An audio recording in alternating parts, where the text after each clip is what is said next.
អត្ថប្រយោជន៍នៃប្រេងអូលីវប្រេងអូលីវគឺជាប្រភេទប្រេងដែលមានអត្ថប្រយោជន៍ជាច្រើនចំពោះសុខភាពវាសម្បូរទៅដោយវីតាមីននិងសារធាតុអាស៊ីតខ្លាញ់យ៉ាងច្រើនលើសលប់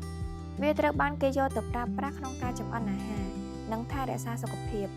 នៅខាងក្រោមនេះយើងនឹងរៀបរាប់ពីអត្ថប្រយោជន៍នៃប្រេងអូលីវ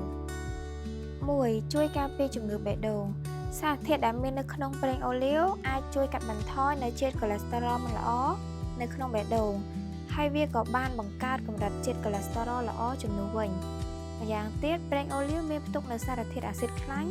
ដែលអ្នកសិក្សាបានណែនាំថាអាស៊ីតខ្លាញ់ដែលបានមកពីរុក្ខជាតិមានប្រសិទ្ធភាពជួយកាត់បន្ថយអាការៈគាំងបេះដូង 2. ជួយការពារជំងឺមហារីកប្រេងអូលីវអាចជួយទប់ស្កាត់ការកកើតជំងឺមហារីកជាពិសេសនោះគឺទប់ស្កាត់ការកកើតមហារីកពោះវៀនធំតែម្ដងអ្វីដែលពិសេសជាងនោះវាក៏ជួយបង្កើតប្រព័ន្ធការពារដែលប្រឆាំងជាមួយនឹងរោគមហារីកសូដន់និងស្បែកផងដែរ 3. ល្អសម្រាប់ព្យាបាលជំងឺរលាកនិងដំបៅក្រពះ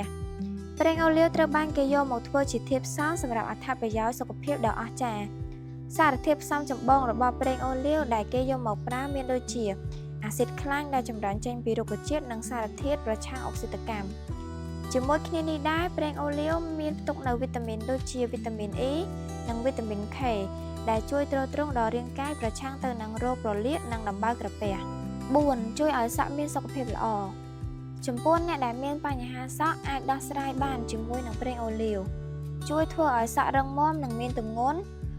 ហើយមិនត្រឹមតែប៉ុណ្ណោះជួយកាត់បន្ថយការជ្រុះសក់ជួយពង្រឹងសរសៃសក់និងកលសក់ឲ្យមានសុខភាពល្អ 5. ជួយថែរក្សាស្បែក